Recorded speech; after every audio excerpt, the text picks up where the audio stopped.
¿Qué tal? Un saludo a los que se vayan conectando a este Café Teológico Bonus Track número 23. Aprovechando que este mes es el mes del metodismo, si no me equivoco. Y pues hoy tenemos dos invitados que a mi entender, bueno, ustedes ya conocen a J.R. González, él es metodista. Rafa Stringel, que es, bueno, él tiene varios aportes ahí por medio de las redes sociales y en su blog, que habla muchos temas acerca del metodismo. Y pues están invitados para poder conversar de Wesley o de John Wesley y el metodismo. Pues a J.R. González, yo sé que ustedes ya lo conocen, pero igual J.R., vamos a darle permiso a Rafa, igual para que se presente en la página y ya después saludas, ¿qué te parece? Claro. Tenemos a Rafael Stringel, así se dice O sea, Stringel. primero yo. Ok. Pues originalmente se pronuncia, perdón, Stringel, pero es válido decir Stringel. O sea, con la pronunciación española, pero es apellido alemán. Entonces, Que pues pues, no, pues es por eso que no. Ujú. Entonces, de las dos formas, está bien. ¿qué te parece si te Este, presentas, soy, Rafa? bueno, soy de Monterrey, Nuevo León, en México. Este, Mi iglesia se llama Comunidad Coinonía y mm, mi pastor es el pastor Bernabé Rendón, Morales, que él fue, director del seminario Wesley, aquí en Monterrey. Mi iglesia no está dentro, al parecer no está dentro de lo que es la IMAR, pero toda nuestra doctrina, pues, es metodista, ¿no? Entonces, pues no sé qué he escrito pues en mi blog, hay varias cositas del arminianismo wesleyano, de la perfección cristiana. Yo tengo trasfondo pentecostal, pero no del pentecostalismo más común, que es el de obra consumada, que es así como que el pentecostalismo como Asamblea de Dios o sí, aunque mi abuelita era de Asamblea de Dios, pero donde yo me congregaba era como una denominación de pentecostalismo de santidad, o sea, que creían en la perfección cristiana, la santificación total y todo eso. Entonces, pues toda mi vida he tenido como que ese tipo de trasfondo, ¿no? Pues, wesleyano, de santidad. Aunque no conocía a fondo a Wesley porque pues no te lo ponen como te lo dicen como un personaje histórico, pero en realidad no te dicen así que, esta doctrina o tal, pues, sino que pues bueno, ya con el tiempo pues estudié en un seminario pentecostal en Estados Unidos, que igual también es así de trasfondo de santidad. Y ahí es donde ya, o sea, pues profundicé mucho, y luego ya, pues ya estoy aquí. Excelente, No sé qué más. excelente. Excelente. No, pues está perfecto. Te agradezco, Rafa, por aceptar la invitación. Ya te había dicho por ahí que sería bueno que hiciéramos un Ujú. café teológico para conversar de teología y acerca del metodismo y el arminianismo, que ya lo hemos hecho, pero pues igual de boca de wesleyanos y arminianos, ¿verdad? John, Sí, ¿qué te parece? Saludas ahí. ¿Quién? Los- ¿Quién yo? los- Oye, no, pues un saludo a toda la gente que ya creo que soy un clásico aquí en el canal. sí, No, pues la mayoría, yo también mis papás son de Asambleas de Dios, o sea, son de arminianismo clásico. Mi abuela sí es metodista y siempre toda su vida ha sido metodista. Y yo me congrego en una iglesia, ella sí está dentro de la IMAR, que es la Iglesia Metodista de México, Asociación Religiosa se llama, con sus siglas, y se llama Templo San Pablo. Es una iglesia metodista muy conservadora, o sea, creo que de las pocas que hay en el norte. Ahorita vamos a hablar de eso, Rafa y yo, de ese esa extraña característica del metodismo. Muy tradicional, ha tenido algunos avivamientos, pero sumamente tradicional, himnos, piano, todo ese tipo de movimientos. Y pues también estoy en un seminario, el Seminario Bíblico de Puebla, y obviamente pues, vamos a hablar de Wesley. Yo directamente hablando y sinceramente considero a Rafa un poquito más preparado en la cuestión soteriológica. Yo me considero una persona más enfocada a la cuestión histórica y aparte es algo que me gusta más, o sea, la cuestión filosófica y histórica acerca de la cuestión teológica. Entonces, pues ya me conocen, digo, yo creo que ya mucho... Sí, ya te conocen, ya eres colaborador aquí de Muertos al Pecado. También a Rafa, ahí lo ubica muchas personas que nos ven. Pero bueno, entrando en materia, algo que me comentaba Rafa para empezar este café teológico número 23, algo que comentaba ahorita en su presentación, es de que John Wesley nos lo presentan como un personaje histórico. Pero siéndote honesto, yo estuve leyendo acerca de él esta semana y me pareció un personaje realmente interesante, muy interesante, llamativo. Siempre tengo cuidado de idealizar a los personajes históricos, pero me parece que este hombre tuvo un porqué de lo que creyó, un porqué de lo que predicó. Creo que es una respuesta a su tiempo, que es algo que hemos hablado, que los teólogos son hijos de su tiempo, y tenía que dar una respuesta. John Wesley, ¿cómo comienza JR su conversión? Es decir, él es anglicano, obviamente, pertenece a la Iglesia de Inglaterra, fue preparado, un hombre que aún tengo entendido antes de su experiencia con el Señor, de la fe verdadera, como él argumenta, siempre fue alguien totalmente metódico y se juntaba con personas que se conocían por una piedad y por una devoción, ¿no?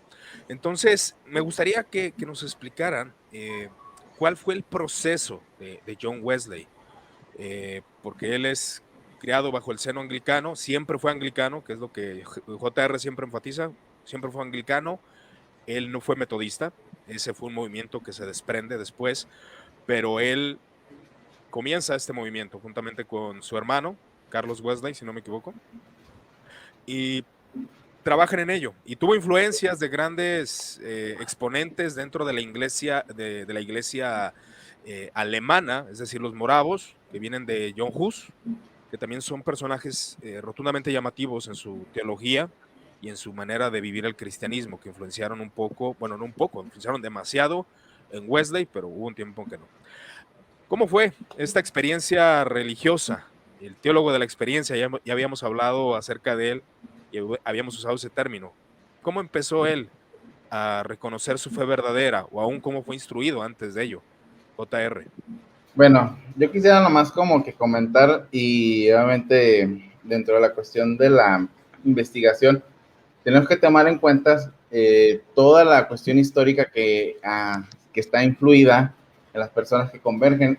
Realmente la Inglaterra de John Wesley, en el cual se desarrolla la cuestión metodista, debemos de recordar que siempre Inglaterra ha tenido una teología un poquito característica porque siempre ha vivido entre la tensión católica y la tensión protestante. O sea, el protestantismo que se desarrolla en Inglaterra es totalmente diferente al protestantismo continental. Esa es una de las primeras características. También influido en parte, por ejemplo, por Thomas Cranmer, que obviamente es anglicano y el que hace los primeros 39 artículos de la religión, pero también por un teólogo que se llama Hooker. Hooker es un teólogo que es el que pone el tripoide anglicano. ¿Cuál es el tripoide anglicano? Que es Biblia, tradición y razón. ¿Cómo lo hacen esto? ¿Y por qué lo hacen? Lo hacen para obviamente tener una separación en cuanto la doctrina católica de la infusión, o sea, de la salvación por infusión y la sola fide, pero asimismo mantener la autoridad de la iglesia. Acordémonos que en ese tiempo Enrique, cuando se divorcia, ¿quién es el que queda como papa? Obviamente es Enrique. Entonces, Hooker, para poder mantener la sola fide, pero al mismo tiempo la autoridad de la iglesia de Inglaterra, hace lo que le llama. Él tiene un libro que se llama De las leyes eclesiásticas, que es donde propone todo ese tipo de manera de hacer teología, que es algo muy característico de la teología inglesa. Eso sí podemos llamarlo. Entonces, Recordemos también otra situación que se da, es que John Wesley se desarrolla en el tiempo de la Revolución Industrial. Entonces, la población se duplica, imagínense, de 9 a 18 millones en 100 años, pero al ver más gente, extrañamente hay más pobreza. Entonces, eso también influye. Y dos personas que influyen también grandemente en Wesley son sus padres. Susana Wesley, que muchos teólogos hablan acerca de ella. Su padre fue, no me acuerdo el libro, pero escribió un libro acerca de reflexiones, de hecho, puritanas. Extrañamente fue un pastor puritano, y de hecho fue ordenado por la Iglesia de Inglaterra. Algo muy extraño, un pastor puritano era alguien que estaba en contra del gobierno. Es una de las características. Y como dato curioso, los papás de Wesley se separaron un año por esa situación, porque el papá de Wesley era sumamente a favor de la corona y la mamá no. Y volvieron a reunirse, pero bueno, es en el ambiente en el que se desarrolla John Wesley. Obviamente, tenemos que recordar otro punto. En el tiempo que se desarrolla John Wesley, hay un gran reavivamiento acerca de la cuestión patrística, o sea, de recordar las bases en las cuales estaba sentada la iglesia. Obviamente, volviendo al punto, recordemos que la Iglesia de Inglaterra tiene esa cuestión siempre muy de la tensión protestante-católica, la vía media, como le llaman ellos. Entonces, cuando hay ese reavivamiento, Wesley solamente es una parte de ese gran reavivamiento. De hecho, ese reavivamiento años después genera lo que se llama el movimiento de Oxford, no sé si lo ubican, pero ese gran reavivamiento genera todo ese tipo en el cual de buscar de nuevamente a los padres de la iglesia, en los cuales estaba influido John Wesley, buscar la tradición, lo que decía la iglesia en los primeros siglos. Entonces ya podemos ver que Wesley no solamente no es alguien como que, obviamente es alguien tremendamente original, pero no nace de la nada. Esa es una cuestión muy característica. Otro punto, y en el cual está muy influido, tiene un libro que lo influye, no me acuerdo el autor, que se llama Cómo vivir una vida santa. Es un libro, y el clásico que se llama La imitación de Cristo de Tomás de Kempis. Son los dos libros que influyen enormemente en Wesley. Obviamente, podemos ver ahí en ese tipo de lecturas la búsqueda de santidad. Esa búsqueda de santidad da lo que nosotros conocemos durante su estancia en Oxford, lo que le llaman el Club Santo, que es cuando se empiezan a reunir y tienen ese tipo de cuestiones, y de modo peyorativo les llaman metodistas. O ese modo. Otro nombre como para decir santurrón. Así es. Prácticamente. Y surge el nombre metodista. Obviamente, todo lo quiero desarrollar para que vayan entendiendo por qué se da la cuestión del corazón ardiente. Entonces, Wesley es un hombre de sumamente gran conocimiento, pero sumamente metódico. Entonces, él obviamente empieza a buscar la cuestión de la ordenación, lo ordenan como pastor. Va a Estados Unidos con su hermano, fracasa enormemente por su tipo de carácter, regresa, buscan los moravos, que es lo que tú estabas anunciando, pero aunque influido en parte, hay investigaciones después, que eso sí quiero que lo tomen en cuenta, en los cuales rompe con los moravos. ¿Por qué? Por su quietismo. Y aparte, otra situación. Recordemos que los moravos están influenciados por Lutero, los cuales tienen una doctrina de santificación posicional y obviamente justificación al mismo tiempo. Wesley, por su trastorno anglicano, no lo tiene. Él piensa, y en sus escritos y en los diarios, él piensa que un hombre aún justificado puede seguir teniendo dudas sobre el Señor y tiene que seguir siendo santificado en el proceso. Y para eso eran necesarios los sacramentos. Es una situación.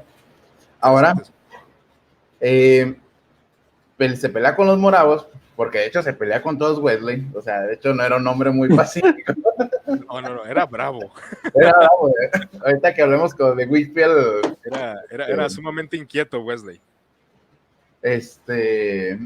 Cuando regresan, en el 24 de mayo, en Aldersgate, él habla acerca él tiene dudas sobre el Señor. Obviamente también me olvidó contar un detalle de que en una travesía en el barco hay una tormenta y él tiene dudas y ve a los demás hombres completamente seguros en el Señor y él se siente defraudado de ese tipo. Obviamente, en el 24 de mayo, por eso es el mes del metodismo, surge la experiencia del corazón ardiente, en el cual dice, tengo confianza, estoy parafraseando, plena en el Señor. Y se puede decir de manera metafórica, que es el día en el que surge esa intención de Wesley de no separarse de la iglesia anglicana, sino de hacer un reavivamiento de la iglesia. Esa era la intención de Wesley. De hecho, la separación de la iglesia metodista se da por otra circunstancia anexa directamente a Wesley. Se da por la circunstancia de la guerra de independencia de Estados Unidos. Al ya no querer mandar ministros anglicanos para allá, obviamente Wesley se ve en la necesidad de nombrarlos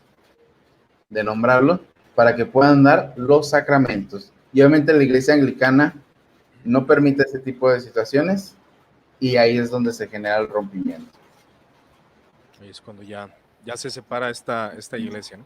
Ahora sí que nos diste un buen contexto de cómo comienza Wesley. Rafa, ¿qué puedes agregar? Pues, por ejemplo, a lo mejor la mayoría de tu audiencia es, de mayoría reformada, ¿no? Entonces, nada más ahí, por ejemplo, voy a hacer unos cuantos, puntitos que agarré de lo que dijo Chuy o J.R. González y, para refutarlos, no sé qué es, es para reafirmarlos, porque a lo mejor hay dudas, ¿no? Por lo general, por ejemplo, en la parte de la santificación, cuando te metes en Google y buscas, por ejemplo, perfección cristiana o así, te van a salir un montón de blogs de Calvi Boys y que te dicen, no, sí, que los wesleyanos no creen que son santificados en la fe y que cuando tienen la fe no son santificados y entonces uno puede ser justificado nada más pero sin ser santificado y que por eso necesitaban la segunda obra de gracia definitiva para que poder ellos ser plenamente santificados. Nada más quiero dar a entender que no es a lo que se refiere acá mi compadre Chuy, porque esa es la versión del movimiento de santidad. A lo mejor ya me estoy adelantando demasiado, ¿eh? Sí. El movimiento de santidad surgió a mediados del siglo XIX y entonces ellos, si tú lees el libro de John Wesley sobre la perfección cristiana, él dice que la santificación es tanto instantánea como progresiva o gradual. Entonces, se genera una especie como de debate interno, se puede decir que en el metodismo, sobre si debe ser muy, muy gradual o si debe ser el enfatizar la experiencia instantánea, vaya, o sea, la experiencia de crisis que le dicen.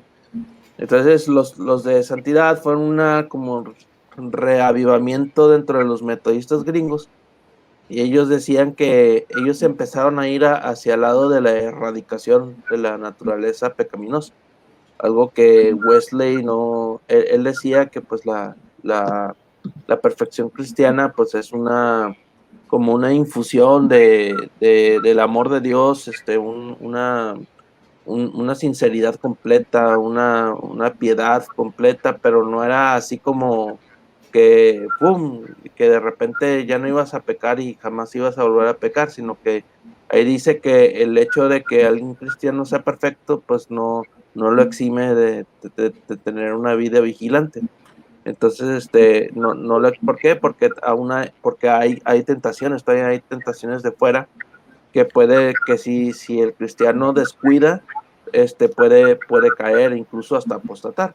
Entonces, bueno, ese es lo que yo quería decir, como que, sí, un puntito ahí. Fíjate que Y sí me parece interesante eso. sí, dale. Sigue, sigue. No, tú dale. Ok, perdón. Bueno, Igual, igual ese tema está muy interesante, pero fíjate que sí me gustaría añadir esto. Cuando conocí a John Wesley, o al menos que lo conocí por boca de otro movimiento, es decir, siempre el movimiento reformado, se suele hacer esto, ¿no? De que realmente no conoces la teología del exponente contrario y empiezas a caricaturizar. Y la perfección cristiana es un tema de controversia, que es lo que estás comentando. Precisamente la perfección cristiana la podemos definir de la siguiente manera. Si ustedes igual detectan un error, ustedes son metodistas, lo pueden decir. Dice, él no enseñó la perfección sin pecado. Ahí primeramente se cae esta falacia que se hace contra John Wesley, sino que enseñó que el amor, y esto del amor habla del deseo del cristiano, y eso a mí me parece sumamente interesante en la vida de John Wesley, porque algo que comentaba Chuy acerca del quietismo, de lo que eran de los moravos, de cómo tenían una doctrina de justificación sola por fe, esto llevaba a que no se movieran, a que no actuaran, a que no vivieran, a que no tuvieran la experiencia, que es lo que se hoy me agrega tocó algo así. el Hoy me cuadrilátero tocó algo wesleyano. así. Ajá, Tuve que corregir a un muchacho arminiano clásico, este, porque él es de los arminianos bautistas, que son de 4 puntos, creen en la seguridad eterna. Entonces le estaban poniendo ahí una media arrastrada. No eran calvinistas, eran como gente no calvinista. Entonces, es que no se dicen ni arminianos ni calvinistas, güey. Entonces, pues ellos en realidad le estaban dando un punto que sí tenían razón. Le dijeron de que tú tienes un problema con Santiago 2:24, porque dice que las obras sí justifican. Y yo le dije, bueno, les voy a hacer, o sea, yo les di mi punto de vista, desde el punto de vista wesleyano, en el cual esas obras que dice que justifican, es que, por ejemplo, Wesley no creía que la fe era una fe quieta, o sea, es decir, una fe que alguien tuvo en el pasado, hace 20 años que recibiste a Cristo, que hiciste tu procesión de fe, y ya, o sea, y ya se cuenta que eso ya te contó y ya perseveras y ya, y pues eres posicionalmente santificado y pues sí es gradual, pero pues no hay como que una meta a seguir, sino que simplemente vas creciendo y hasta te ponen así como que la línea así como que media así como senoidal. Yo soy ingeniero, entonces así como de viborita, así que vas para arriba, vas para abajo, vas para arriba, vas para abajo, y ya de cuenta, sino que pues Wesley y los padres de la iglesia que desde ahí lo agarró, que creían que era una fe vivida, era una fe que es una fe continua. Entonces, de hecho, los verbos de creer están en griego, están en presente continuo. A todo aquel que en aquel cree y sigue creyendo. Entonces, entonces, eso es de que, o sea, nosotros somos inicialmente salvos, pero tenemos que seguir en la comunión, tenemos que seguir, y es una sinergia la santificación, o sea, está la gracia santificante, como se le dice en la teología wesleyana, está la gracia santificante, pero también nosotros, o sea, nosotros somos los que tenemos que obedecer, y de hecho el wesleyanismo, el metodismo, pues se le hace mucho énfasis a los medios de gracia, a los sacramentos, todo eso, sí. como una forma de santificación del cristiano. Entonces, esta es la gran diferencia con otras teologías que yo no tengo nada en contra. No, claro, Y que claro. es algo que yo Precisamente aprecio mucho se de arma- yo donde se aprecio arma mucho de la teología. el diálogo. Yo aprecio mucho eso de la teología metodista, que en realidad en la teología reformada, pues yo no lo veo, o sea, yo no veo como Ahí va a decíamos, comenzar el debate. el push forward, el ir hacia la perfección. Algo que yo, al menos como estudiante de teología, y encuentro a veces, entre tanto debate teológico y todos estos asuntos, eh, a veces la teología es como el conocimiento de cómo explicar una realidad, algo que realmente pasa ahí dentro del cristianismo. ¿Cómo explicamos la gracia? Gracia preveniente, gracia irresistible, gracia común, etcétera, etcétera. Siempre hay una forma intelectual de cómo explicar estos elementos, ¿no? Wesley, al menos lo que yo veo en la intención de por qué predicó lo que predicó, por qué tuvo la teología que tuvo, precisamente fue por eso, porque muchos hombres a la vivencia, a la experiencia, precisamente qué es lo que se le agrega al cuadrilátero wesleyano que comentabas, Jesús, que era precisamente esos tres pilares, que es escritura, tradición Razón. y razón. Y Wesley le agrega la experiencia.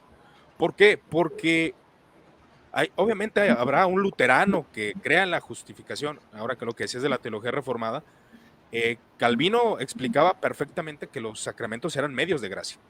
Y ahí es donde estos medios de gracia infundían al creyente de que no estuviera estático, de manera diferente, de manera no como Wesley, pero sí la teología reformada, a pesar de los extremos que se puede caer, como muchos lo dicen, el wesleyanismo cayó en muchos puntos en el legalismo, y el calvinismo cayó en puntos en el libertinaje, por extremos de la comprensión del ser humano, del cristiano, del laico, que es algo que pasa en los problemas eclesiales y donde quiera hay este tipo de problemas.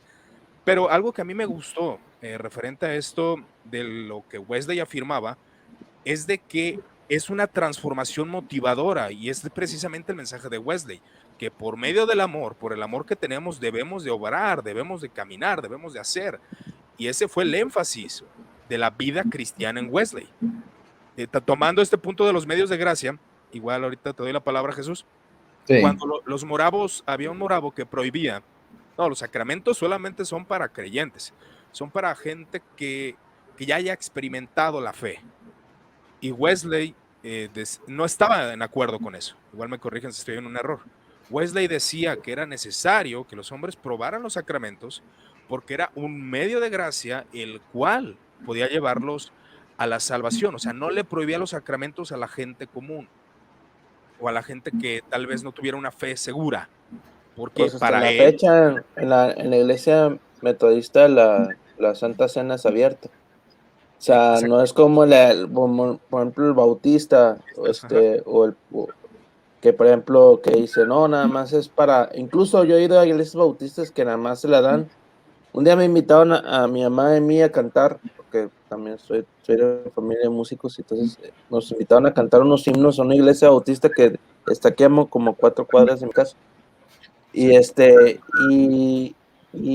y no nos dieron la Santa Cena, porque no éramos bautizados de ahí. Sí, es Entonces, lo que pasa. entonces, Me pues llamó la atención eso. no, sí, hay veces que, a diferencia que la metodista, pues es abierta para todo el mundo, ¿no?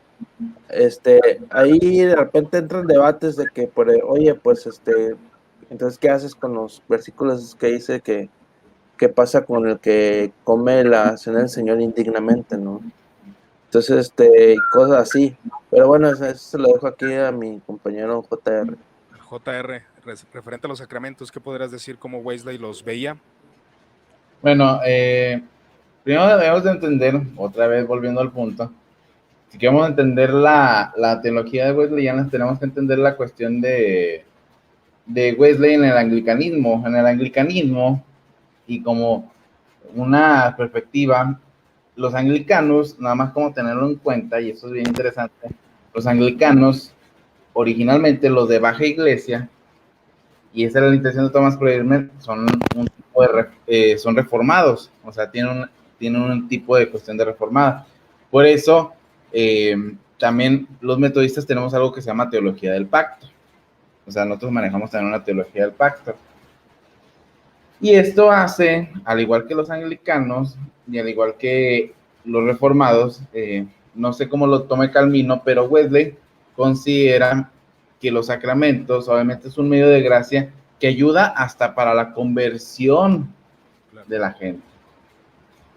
Esa es una situación. Pero estos, obviamente, también debes de considerar que en el metodismo se considera que hay una presencia espiritual directamente en los sacramentos. Eso es súper importante. Por eso, para la gente inconversa, era una manera en la cual podían ser transformados. Tienen una visión, volviendo otra vez a una palabra que hemos usado, una visión mística sobre ellos. De hecho, también Wesley, entre los sacramentos, pensaba que el bautismo infundía la gracia previniente a los niños. O sea, sigue teniendo esa visión mística no es una visión tan racional como un memorial, como los bautistas o algunos pentecostales que tienen sobre ese tipo de visiones. Claro.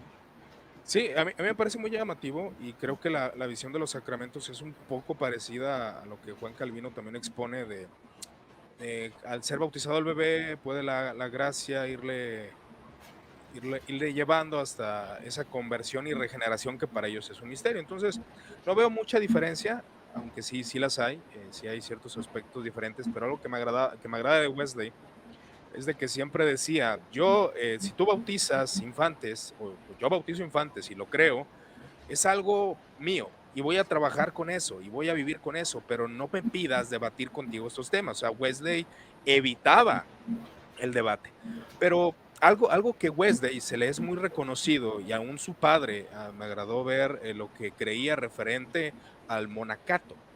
¿Por qué? Porque los monasterios, muchas personas creen que la gente se iba, se aislaba y no servía para nada. No, el monacato sirvió mucho aún para el protocapitalismo, quiero decirles por ahí. Oye, nomás para comentario, Ajá. Somos la única denominación protestante que tenemos una orden religiosa, ¿eh? Sí, somos la única denominación protestante, ¿eh? De hecho, ya lo habíamos hablado y se llama Orden de San Lucas, así se llama. Porque los grupos de Wesley, que fueron varias sociedades, que Wesley implementa muchas disciplinas demasiado duras, que hasta un escritor dice que si fueran ahora seguidas por nosotros sería casi prácticamente imposible. Pero por eso se distinguió el metodismo, por las prácticas constantes y las disciplinas de oración y aún de la confesión de pecados. Eso se me hace bien interesante, porque se reunían para confesarse los pecados. Es como si los tres fuéramos metodistas, nos sentáramos y bueno, Rafa, fíjate que soy un hombre muy iracundo, no lo sé, y había una confesión de pecados entre ellos, ¿verdad? Y de hecho se les acusa por la iglesia anglicana de papistas por tener la práctica de confesión de pecados. Así es.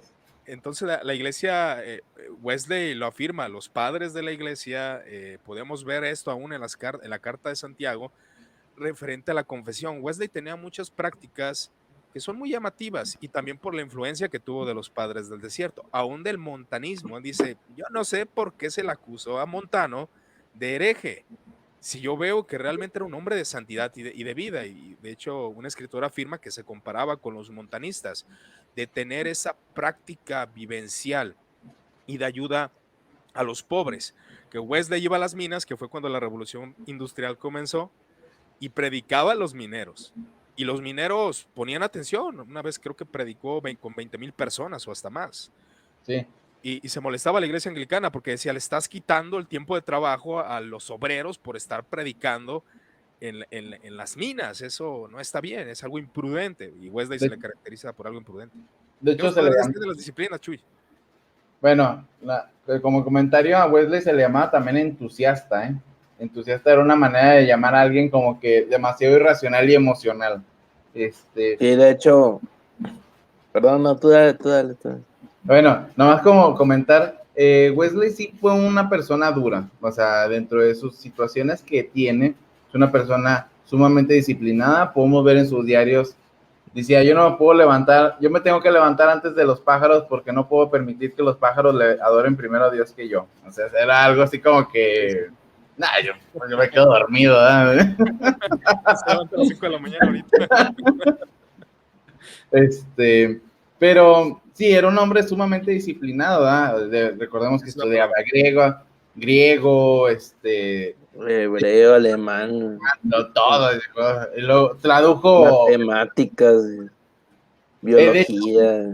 hecho, tienen manuales de medicina que fueron editados sumamente en Inglaterra y sumamente famosos, ¿eh? O sea, de hecho, Wesley, una de sus aficiones frustradas es que no pudo ser médico. Es una de sus aficiones frustradas. Y algo nada más como comentario también, que también es muy dado a la cuestión de la ayuda wesleyana, es que donde se abría una iglesia metodista, se tenía que abrir un hospital y una escuela. O sea, también tendrías que ser síntomas de transformación cultural. También eso es muy caro. De hecho, aquí en México tenemos las instituciones de educación metodista. El Lawrence, yo estoy en el Lawrence. Entonces, ya podemos ver que Wesley pensaba que la transformación del evangelio, una transformación total, o sea, tenías que tener influencia, por lo cual todo tenía que ser muy disciplinado, todo, o sea, todo. Obviamente, dentro de lo malo, es que las esposas no le aguantaron el ritmo, ¿verdad? De hecho, lo abandonan por lo mismo, ¿verdad? Pero sí era un hombre, en cuanto a las cuestiones de las prácticas espirituales, creo que son buenas, pero definitivamente, hay personas que pueden adorar a Dios por medio de esas prácticas, y hay personas que pueden adorar a Dios por medio de ayudar a los otros también. O sea, no todos están hechos para todo ese tipo de situaciones. Hay gente que es de oración, hay gente, obviamente todos tenemos que ser hombres de oración, pero yo veo que hay gente que sabe predicar, hay gente que tiene ese tipo de pensamientos, pero yo creo que en algunos puntos podemos ver a Wesley y, como tú dices, no idealizarlo, pero yo creo que él sí lo llevaban en algunos puntos un poquito al extremo, ¿eh? O sea. Y de hecho, yo tengo un libro, ahorita déjame para decirle a la audiencia se llama, pero tengo un libro que se llama en inglés, lo tengo en inglés, se llama The Supernatural Acquaintance of John Wesley, o los, los eventos supernaturales de John Wesley. Entonces, lo escribe un pastor metodista de la UMC, la United Methodist Church.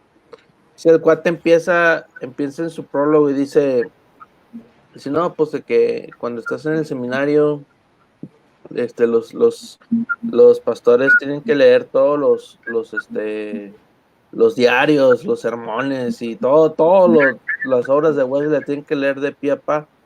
Dice que cuando leo los diarios, yo me encuentro que pues que había un chorro de situaciones carismáticas, ¿no? El movimiento del Espíritu Santo, que dice que en nuestras iglesias pues ya no se ven, o sea, entonces, de hecho, ese libro es una investigación de sus diarios prácticamente, y va don por don del Espíritu Santo, y haz de cuenta que y pues sí, había visiones, había profecías, había éxtasis, había sanidades, resucitó un muerto, digo, eran cosas impactantes, y o sea, de cuando predicaba, o sea, de que las personas caían bajo el poder del Espíritu Santo llorando, se manifestaban demonios, liberaciones, cosas que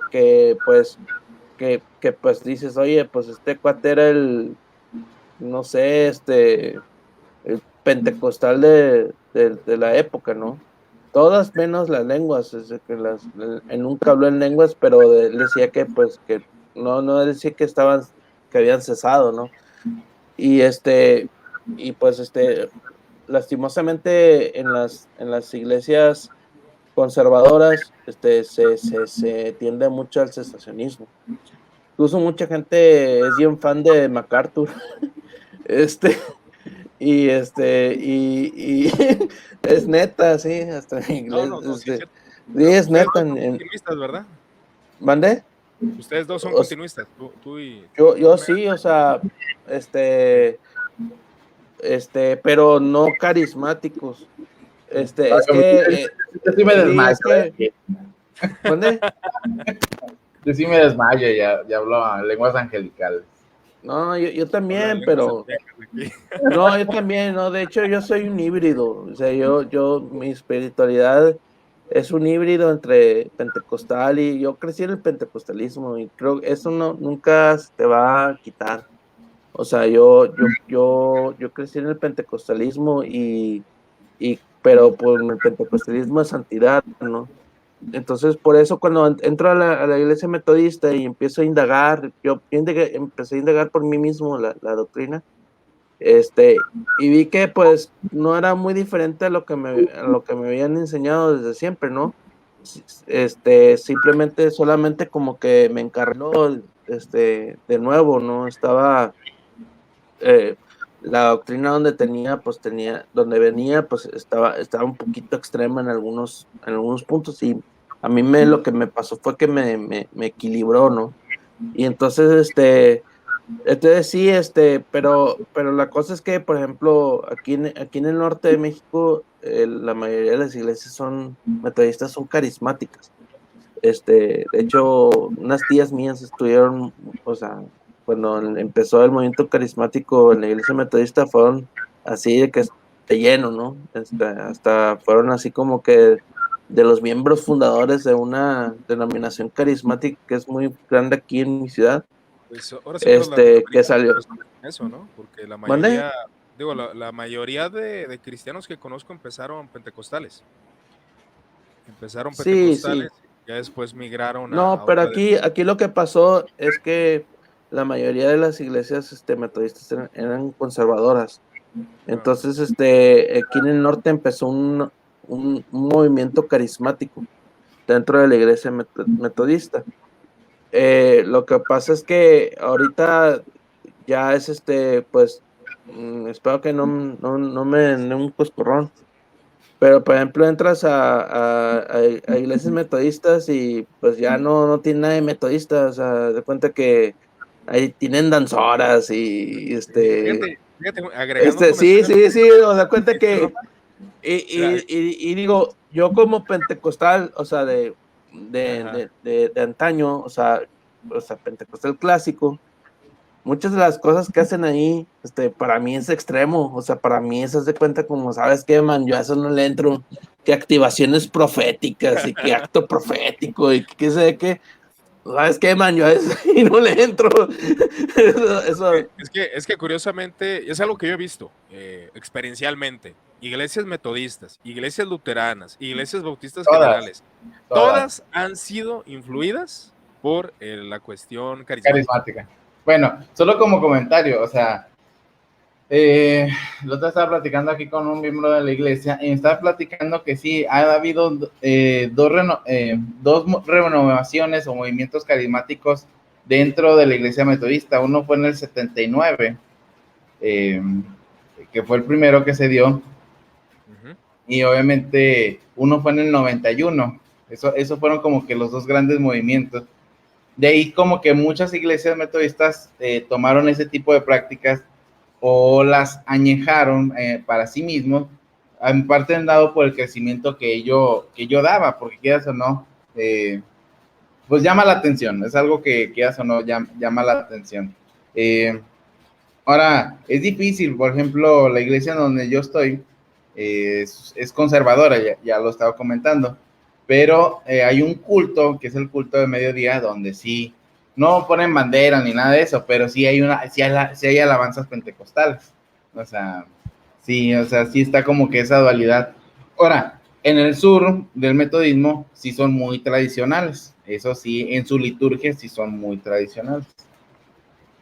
Sí, son los cambios culturales y de la influencia que se tuvo, ¿no? Porque vuelvo a insistir, yo he ido a iglesias luteranas donde los cantos son rotundamente pentecostales. De la Y IBI y todo eso. no, de la IBI no, la IBI es reformado, ¿verdad? Por acá decía un comentario, Abraham Mora, aquí en Chile, de hecho, déjenlo pongo, aquí en Chile se encuentra la iglesia metodista pentecostal y Bueno, curiosamente ha Pero habido... ese es otro rollo. es otro rollo, ¿eh? Nada que Es ver, otro ¿eh? rollo, nada que ver. No, La es iglesia, que la iglesia metodista pentecostal es un movimiento criollo, o sea, es un movimiento criollo de Chile, nada más se dio en Chile. Fíjate que los teólogos experienciales, por ejemplo Lutero, San Agustín, John Wesley, siempre se lo quiere, bueno, pasa con todos los autores, pero más con los experienciales, yo lo he visto, se lo quieren acuñar. Es decir, de que Wesley fue un pentecostal en su tiempo, ¿no? O Agustín fue un sinergista metodista en su tiempo. O sea, siempre se los buscan acuñar y es lo que pasa con los teólogos experienciales. Fíjense que me surge una duda, ustedes como metodistas, sí, me gustaría preguntarles. Wesley creí, bueno, que obviamente por lo de los moravos me da a entender que no, pero ¿cómo definiríamos la justificación en Wesley? ¿Creía en la justificación por sola fe? Que creo que ahí ya la respuesta ya la dimos, pero igual me gustaría que lo afirmaran. ¿Creía realmente Wesley la justificación por sola fe o cómo podemos definir la justificación que él predicaba? Igual no sé si quieras JR o Rafa, quien guste. Bueno, yo nomás como comentario, Wesley sí predicaba la salvación por sola fe, o sea, ese es un término que él mismo dice que la iglesia se sostiene y solamente hay perdón de pecados por esa doctrina, ese es un punto. Solo quiero comentar como que también me gustan ese tipo de cosas porque nos revelan mucho del personaje. Wesley pensaba que la iglesia metodista, Dios la había levantado para poder predicar la doctrina de la perfección cristiana, ¿eh? No, para que se den una idea de cómo pensaba Wesley acerca de la doctrina. Como tú dices, ¿da? A veces se acuñan cosas acerca de la cuestión, pero volviendo otra vez al punto, sí, yo siempre lo defino así. Wesley pensaba en la justificación por sola fe, pero agregándole la santificación por la fe. Esos son dos puntos como que me gustaría que Wesley siempre lo mezclaba, justificación y santificación por fe. O sea, pero la fe siempre resumida en, o sea, que el hombre fuera activamente participativo en la obra de Dios. Podríamos resumirlo así, la eternidad, según Wesley, era activa, no pasiva. Y eso es lo que estaba en contra, a lo mejor, de los extremos, que llegaron algunos luteranos, algunos moravos, de ser quietistas, de estar quietos, esperar que Dios sobre y no hacer nada. Creo que sería como que Wesley intenta equilibrar la es que doctrina. lo que pasa, perdón, Iván. Adelante, ¿verdad? Es que lo que pasa es que, así como tú dices, o sea, Wesley sí creía en la sola fide, se puede decir que solamente por la fe somos salvos, ¿verdad? Lo que él le da cuenta que entró en el debate de la justificación fue la cosa de la justificación imputada. Tú bien sabes como reformado que tú crees que, por ejemplo, Los méritos de cuando Cristo tú, te son dados. que cuando tú crees en Cristo, tú eres justificado, la justicia de Cristo se te imputa y la santidad de Cristo se te imputa, la perfección de Cristo se te imputa. Todo que Dios ya te ve como un total justo, un total santificado, un total perfeccionado, se puede decir. Aunque dices, bueno, como quiera tengo que crecer en la santificación, ¿no? Pero Wesley veía que mucha raza, como aquí decimos aquí en el norte, mucha raza se agarraba de eso. Y entonces decía, no, yo ya soy justificado, imputado, todo ya, todo bien chido. Y yo ya, o sea, ya la hice, o sea, ya, yo ya, o sea, crece, pero no, ya la hice, o sea, ya la hice. Entonces, al ver esos excesos prácticos, porque Wesley no era como sí era todo un intelectual, pero era un teólogo práctico. Entonces, Claro. al ver que mucha raza se estaba agarrando ahí del puerquito, así de que no, ¿sabes qué, compadre? De que yo ya estoy ya justificado, santificado, perfeccionado. Y él dijo, no, no, no, no, no, no, no, no, no, no. O sea, no, compadre, no le eches muchas cremas a tu taco, ¿verdad? O sea, Dios te da, te quita la culpa. la justificación imputada, él la redefine y le dice, Dios te quita la culpa, y Dios ya te ve como justo, ya tú no eres culpable de lo que hayas hecho antes, tú ya eres salvo, eres santificado inicialmente, pero no totalmente. Entonces, eres justificado. Entonces, él divide, entonces dice justificación imputada y justificación impartida. Y la justificación impartida se da con el tiempo, con la santificación, perdón. Tus obras son hechas justas. Entonces, él decía, ya eres justificado, pero todavía no todas tus obras son justas. Eso se va haciendo conforme vas avanzando en la perfección. Entonces, ese elemento de la justificación imputada que te lleva al quietismo para que no te quedes estancado. Esa es la onda. Bueno, Sí. nomás como para complementar lo que dice acá el buen Rafa, y a diferencia del arminianismo clásico, en la justicia de Cristo, que es meramente imputada o contabilizada al creyente, como lo creía Arminio, Wesley sostiene que en realidad somos hechos justos por la obediencia de Cristo. O sea, el sentido... La de Agustín, ¿no? Así es. O sea, el sentido en que la rectitud de Cristo es imputada a los creyentes está relacionado con el perdón del pecado por parte de Dios. La rectitud inherente no es necesariamente por una rectitud imputada, sino que es fruto de ella. Esa es una de las grandes diferencias que tiene el arminianismo reformado y el arminianismo wesleyano. Exactamente. Decir que la diferencia pues, es evidente que Wesley bebe de los padres griegos. Entonces vemos una diferencia en la cuestión jurídica, en esta cuestión de la imputación, que sí, que los méritos de Cristo son imputados, aunque hay una santificación, que también hay debates dentro de la tradición reformada, si es sinergista, si es monergista, pero la mayoría al menos cree que es sinergista y que hay una responsabilidad en el creyente de llevar a las obras. Ahora, algo que también me llama la atención de John Wesley, que se opone a los moravos por el misticismo y la religión solitaria, o sea que yo solo puedo, yo solo tengo mis experiencias, no necesito la comunidad, argumentando que son santos solitarios, pero él dice que santos solitarios es algo incongruente, o sea, no se puede, nadie puede ser cristiano sin una comunidad, y eso me llama muchísimo la atención.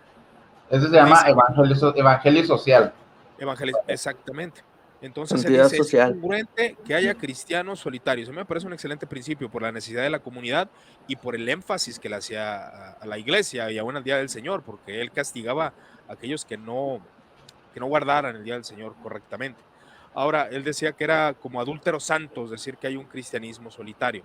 El wesleyanismo social, que ayuda a los pobres, la comunidad, la importancia de la iglesia. Igual me gustaría como para cerrar, ver cómo Wesley veía la iglesia, o sea, cuál era su perspectiva de la iglesia, sobre todo de la comunidad. Para él, que creo ya lo comentamos, ¿no? Que el movimiento metodista es un movimiento que es una renovación dentro del anglicanismo. Pero ¿qué podría decir Wesley acerca de la iglesia? No sé si me explico con esa pregunta. Acerca de la comunidad, acerca de la importancia. ¿Por qué? ¿Por qué para Wesley era tan importante? Y claro que es un mandamiento bíblico de estar en comunidad, ¿no?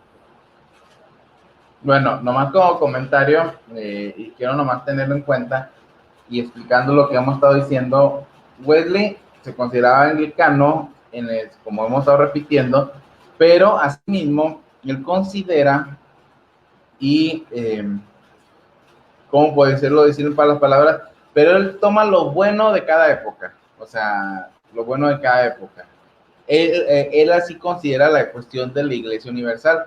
Y como él dice, dentro de las cuestiones fundamentales y fuera de ellas, pensamos y dejamos pensar. Eso es algo muy característico del metodismo. Entonces tiene una carta a un católico, George Whitefield, obviamente se pelearon y después se hicieron amigos, pero él considera la iglesia como por el medio en el cual Dios, este es otro punto, tiene un sermón acerca de Isaías acerca de que la tierra será llena de la gloria del Señor, que es un discurso o un sermón sumamente posmilenial, ¿eh? Es sumamente interesante tomarlo a decir. Y sabemos que el posmilenialismo apunta a que la iglesia es un medio de transformación, ¿qué?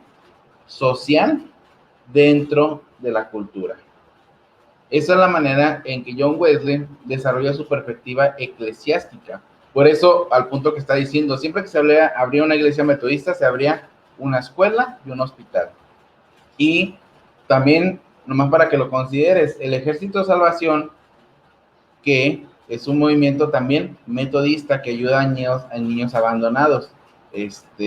Todo ese tipo de movimientos son dados por el tipo de participación que tiene Wesley, que piensa que la iglesia es un factor de transformación social.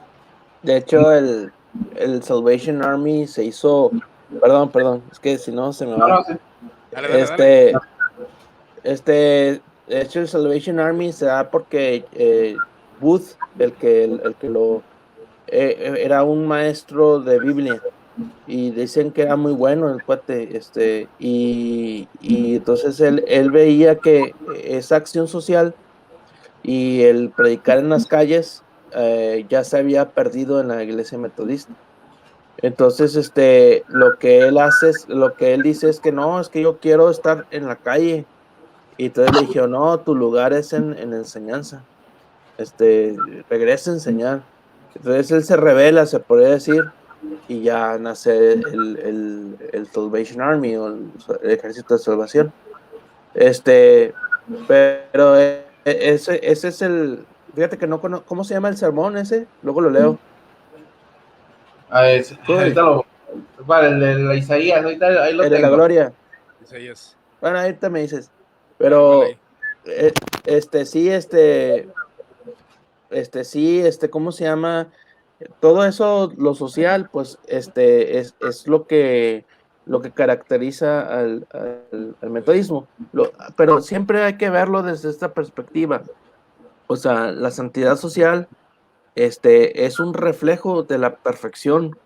O sea, es un reflejo de la perfección cristiana que va teniendo el cristiano. No se puede divorciar, el uno y el otro. O sea, porque hay gente que dice, no, si el evangelio social, entonces se hace como un activismo social, que cualquier persona lo puede hacer. O sea, nosotros nos podemos juntar y hacer una AC y no sé, rescatar perritos de la calle o cosas así, ¿no? O sea, pero que no está mal, o sea, está bien. Pero en sí, como lo veía Wesley, es que el cristiano era un reflejo de Cristo aquí en la tierra. Entonces, conforme va siendo perfeccionado, lo que se va reflejando es el amor. Entonces, la perfección cristiana no es más que amar a Dios con todo nuestro corazón, con toda nuestra alma, con todas nuestras fuerzas, y a nuestro prójimo como a nosotros mismos. Esa es la santidad social. Entonces, Yo no soy nunca hay wesleyano, sí, no hay que separar o divorciar esas dos alas, ¿no? O sea, Claro. por ejemplo, hay gente que cree, no quiero decir denominaciones ni nada. Hay gente que cree que porque es muy activo que porque te llenan de actividades, te das cuenta que lunes de no sé qué, martes de no sé qué, de lunes a domingo estás en la iglesia prácticamente. Y Sí, sí, creen sí. que porque ese tipo de activismo te está santificando, porque estás sirviendo. Y en realidad, pues no, o sea, también está lo que es la parte de la piedad, ¿no? Lo que es el ser la circuncisión del corazón, que es la santidad, ¿no? O sea, Es un son, complemento son difícil de cosas, alcanzar. O sea, es un complemento difícil sí, de alcanzar porque pasa que crees que por estar sirviendo a la iglesia y luego no haces nada y te haces quietista, ¿no? Te haces, sí, porque creo que es un desequilibrio en todas las confesiones cristianas, tanto en pero en metodistas, realidad, calvinistas. o sea, los extremos no es tanto el quietismo y el pietismo. O sea, el extremo es, por ejemplo, el que tú, o sea, no salgas, por ejemplo. el que tú no hagas una, o sea, sí, que tú no sirvas, vaya, se vuelve como un monaquismo, se cuenta que sí, yo aquí, oro, ayuno, a lo mejor no eres quietista, a lo mejor eres muy dado a que no, sí, yo, tipo un Wesley así, que se levanta a las 5 de la mañana y anda leyendo la Biblia y, como un día me tocó uno, así en Maestros y Armenianos, no Ajá. me voy a alargar, pero, este, pero así, así es, hay gente que le da mucho énfasis a su comunión personal con Dios y qué bueno, pero también está el otro, ¿no? O sea, el servir, ¿no? El hacer acción social. Sí, o sea, estar en comunidad con la iglesia, pero también hacer ayuda social, ser estudioso, pero ser noble. Es como John Wesley decía, es una frase que me gustó acerca de los pobres, que le gustaba predicar a los pobres, porque los pobres tenían sentimientos más sublimes, mejores. Le gustaba más relacionarse con los pobres que con los intelectuales, aunque Wesley era un intelectual.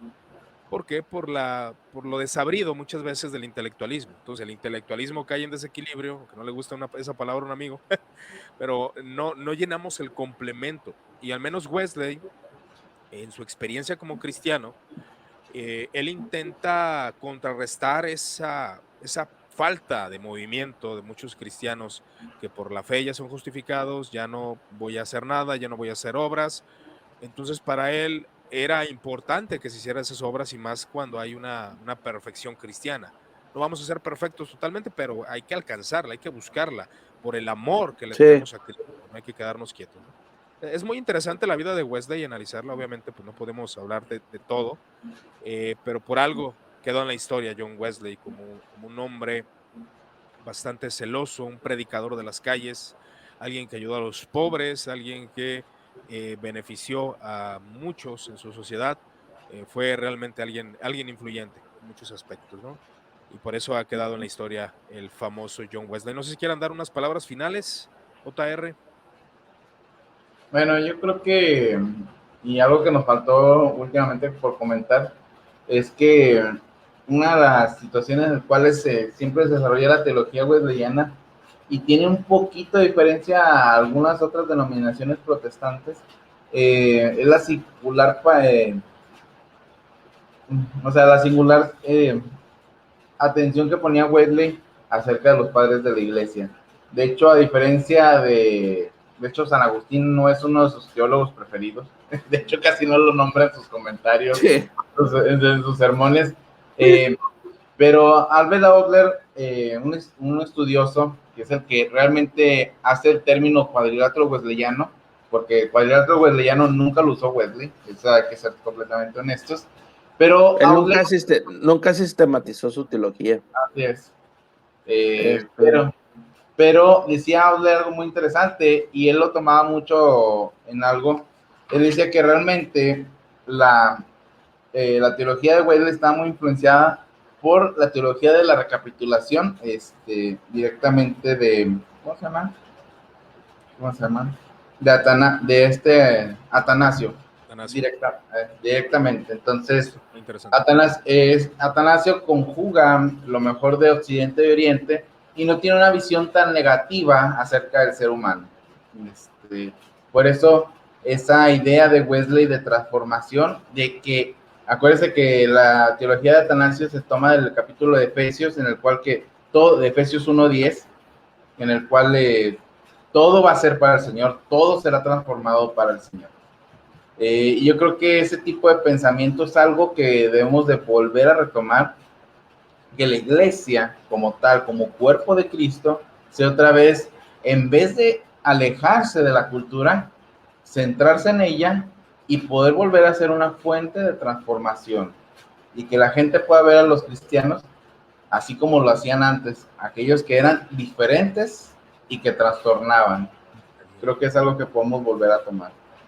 Sí, y algo que, bueno, yo soy calvinista en su teología en muchos aspectos, pero el leer aún como me quedé muy familiarizado con el papá de Wesley cuando se expresa acerca del monacato, de cómo estas disciplinas realmente llevaron a que muchos cristianos trabajaran, operaran, e hicieran grandes cosas por el Evangelio. Veo a John Wesley y claro que es de imitar muchas cosas que él hizo, de hacer despertar a aquellos que entran en un trance, sobre todo cuando ven a Cristo como un mero trámite legal de ya soy justificado, ya no tengo que hacer nada. Pero leer a Wesley, aunque no seamos, en mi caso, que no soy metodista, me propicia a mí el deseo de obrar, el fruto necesario, que obviamente como los exponentes de la teología reformada, obviamente hablan de esto, pero tratan de enfocar la salvación desde un aspecto de la soberanía de Dios, pero también se enfatiza, obviamente, las obras, los frutos de santidad y la responsabilidad del cristiano.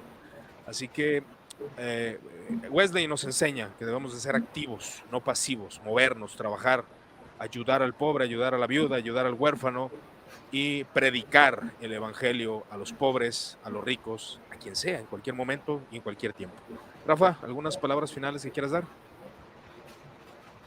Pues sí,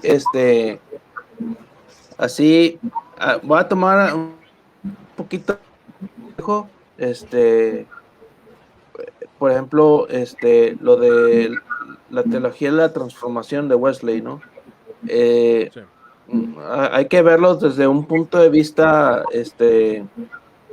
no reformado, porque a lo mejor mucha gente está muy tulipaneada, entonces se da cuenta como que, está dentro de su cajita reforma y dice, cuando dijo aquí mi compadre Chuy, dijo, no, no es tan negativo en cuanto al estado natural del hombre. Van a decir, hay herejes pelagianos, semipelagianos, sinergistas, panteístas, ¿no? Da cuenta que no va a sobrar uno, ¿no? Que diga eso. Y quisiera nada más así como que dar una mini clase de lo que significa lo que dijo él. Para Wesley sí estamos totalmente depravados. El hombre en su estado natural, en su estado fuera de la gracia de Dios, o sea, está totalmente caída, su único deseo y su única intención es a pecar. Pero él veía que, por ejemplo, en su sermón del pecado original, él dice que sí, en efecto, nosotros estamos totalmente caídos, y sin la gracia de Dios estamos totalmente caídos, o sea, no hay, pero que así como estamos totalmente caídos, lo estoy parafraseando, él nos quiere llevar a su gloria, nos quiere transformar de gloria en gloria. Entonces, John Wesley, lo que pasa es que él hace un ordus salutis, o un orden de salvación, en el cual él ve la gracia en 4 etapas. Entonces, esas 4 etapas de la gracia son gracia preveniente, gracia convincente, gracia justificante y gracia santificante. Entonces, la gracia preveniente, él decía que es la luz que ilumina a todo hombre, Juan 1:9, que es la iluminación de la conciencia natural, que le da al hombre un sentido del bien y del mal, y abre el libre albedrío parcialmente para decisiones morales, pero que no atañen a su salvación. Luego la gracia convincente es el convencimiento del pecado por el Espíritu Santo durante la predicación del Evangelio, y en ese instante el libre albedrío se abre totalmente y le permite al hombre hacer su decisión, ya sea que decida arrepentirse y creer en Cristo o rechazarlo totalmente.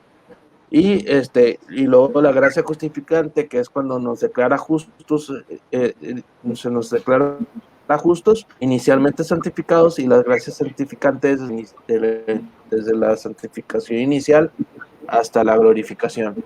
Entonces, para que vean cómo Wesley, o sea, pensaba, él decía que Jesucristo es el médico de las almas.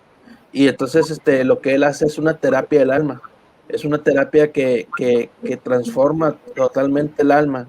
Y en la santificación, la veía también como una transformación del alma. Es por eso que la santidad es la circuncisión del corazón. La circuncisión del corazón es que Dios está cortando nuestro prepucio en nuestro corazón y es la vida crucificada, es la vida crucificada en Él y está cortando nuestro prepucio del corazón y está desechando toda la carnalidad y esa es la santidad. Es nada más así como grosso modo, o sea, como lo veía Wesley, porque a veces Claro. cuando especialmente tu audiencia que pueda ser reformada, a lo mejor tiene su cabeza. Pues no creas, Entonces, no se sale de algo esa cajita y algo que no mucho puede énfasis. entender lo que quería decir JR. Es que algo que he hecho énfasis y eso pasa, y de hecho desde que empecé con lo de Haciendo Justicia Arminio, que ver la comprensión de la soteriología de cada movimiento dentro de la iglesia, porque no podemos encasillar que la iglesia cristiana ha creído de la misma manera las cuestiones de la gracia, la cuestión de las obras, de la santificación, sinergismo, monergismo. La iglesia cristiana, si algo se caracteriza el cristianismo es de que nunca estamos de acuerdo en todo. Entonces, realmente la audiencia, siempre les he comentado de que analizar la soteriología de Wesley, analizar la soteriología de los padres, analizar la soteriología aún de Calvino y la diferencia de la teología de Calvino aún el movimiento calvinista moderno, es parte del estudiante de teología y evitar los anacronismos y todo este tipo de cosas.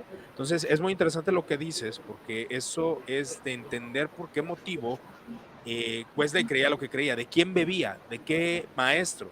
¿Bebía de Agustín? No, bebía de los padres orientales, padres griegos, de los padres del desierto. Entonces había una visión diferente de las cosas y había una intención de por qué desarrolló la teología como la desarrolló, que fue precisamente, vuelvo a insistir, el mover, el activar, el vivir ardientemente por el Evangelio. Entonces, esas son cuestiones de que cualquiera debe de analizar el por qué, porque cada teólogo es hijo de su tiempo. Calvino era un aristócrata, un teólogo sistemático, Lutero era un teólogo de la experiencia, Wesley era un teólogo de la experiencia. Entonces, conforme la experiencia van desarrollando, por eso dice Chuy, ¿no? Que cuando le preguntaban a Wesley, ¿qué crees? Ahí están todos los sermones, ¿no? Y pues todo su paquetote, yo me imagino, de sermones. Pero es interesante al menos, y por eso el Café Teológico, aunque la audiencia no es totalmente reformada, hay de todo precisamente por eso. ¿Por qué? Porque tocamos temas teológicos de todo lo que ha habido en la cristiandad. Y es muy importante que cada uno de nosotros conozca el motivo, la causa y por qué predicaron lo que predicaron los personajes históricos. Pues bueno, yo creo que aquí dejamos este Café Teológico, mis estimados. Rafa, JR, les agradezco pues esta cátedra que nos dan acerca del metodismo. Eh, Ahora sí, como dicen por ahí, toma lo bueno, deseche lo malo.